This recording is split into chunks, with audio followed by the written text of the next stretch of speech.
Let's talk about so like blogging. So SujinPatel.com generates like over $1 million a year in revenue. Is that right? Yep. And it's like this. I don't think this is a site you like put a lot of effort into. I put the least effort into it, and I feel so bad. Where does that revenue come from? How do you make $1 million in a blog that you don't pay a lot of attention to? It comes from, well, how I generate revenue from it is consulting clients. So it's $1 million in revenue in consulting clients from that. Like, so revenue Leads. that you're doing, like you're hopping on a call or your agency or something? For Web Profits, yeah. Okay. So people are like, hey, Sujin, I've seen you talk on the internet. You seem really smart. Yeah. How does my company go from 500,000 to $1 million? Exactly. And yeah, so we get, I don't know, somewhere between 20 to 50 leads a month, and you know, we close X amount of them, what have you. Now, keep in mind, our average retainer is about like 100K a year. So we only need 10 deals a year. So that's about less than one a month. That usually we close more than one a month from that, but it's less than one a month that we need to make at least $1 million. This is kind of the model that Neil Patel does also, right? Yeah. Like he would have his big blog, people are like, how does he even make money? He doesn't sell anything. It's like, oh, the leads go to Single Grain or whoever it was. Yeah, whatever. exactly. If you were a newbie on the internet, would you start a blog today or like just an Instagram or a Twitter? Blog for sure. Own it. Because you own it. Own it, yeah. You have to. You own the asset. Own the website. But you'd also have the Twitter and the Instagram. Yeah, do all the same stuff. But you just put all that crap there. So like I would make the website the core, and then the Instagram and Twitter or whatever other social profiles, reflections or like micro versions of the blog, right? So like I think Eric Sue does a really good job of this. So he's got Single Grain. He's got this, leveling up. He's got a lot of content on this owned content.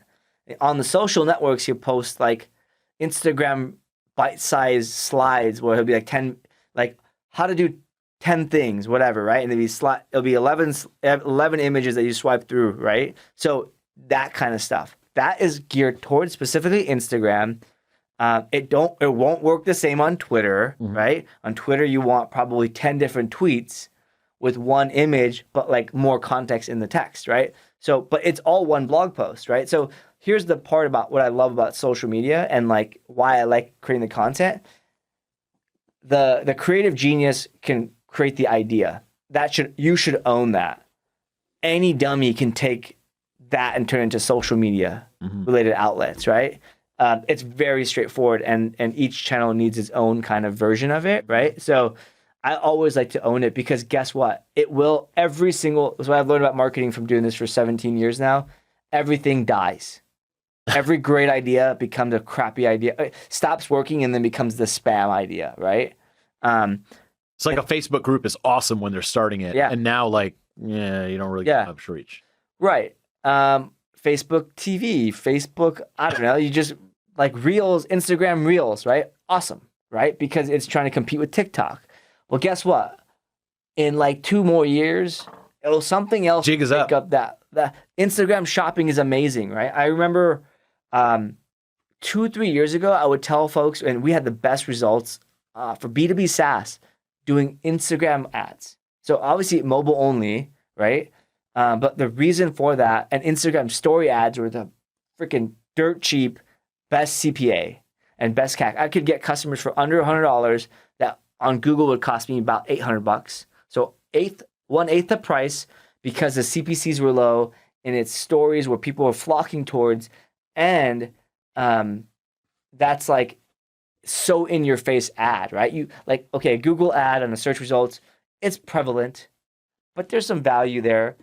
On Instagram, the ad is just in your face. And sometimes you can't tell, right, between an ad and a reel. Yeah. And I find those to be the best ads because that's an advertiser or a brand molding to the content, the medium, not the other way around, right? Like if you are advertising a Toyota Prius on TV, yeah, do your little crappy video of somebody driving a Toyota Prius.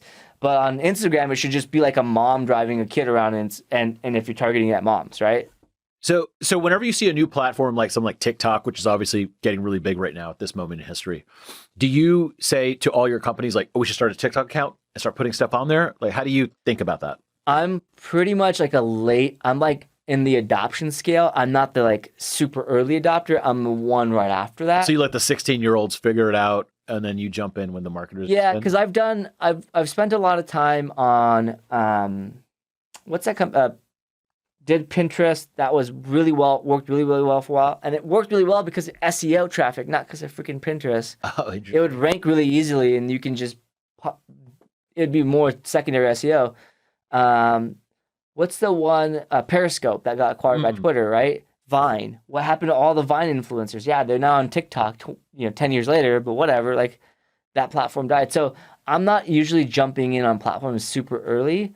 It definitely works if you've got a lot of content, if you've got, I just always try to focus, and this is how I'm able to run multiple companies, kind of going back to the first question you asked me, is that I don't waste my time on stuff that doesn't move the needle, right? And sure, it's an opportunity, but like I only look at the 4 or 5 things I can do to move the mountain and not like throw rocks around.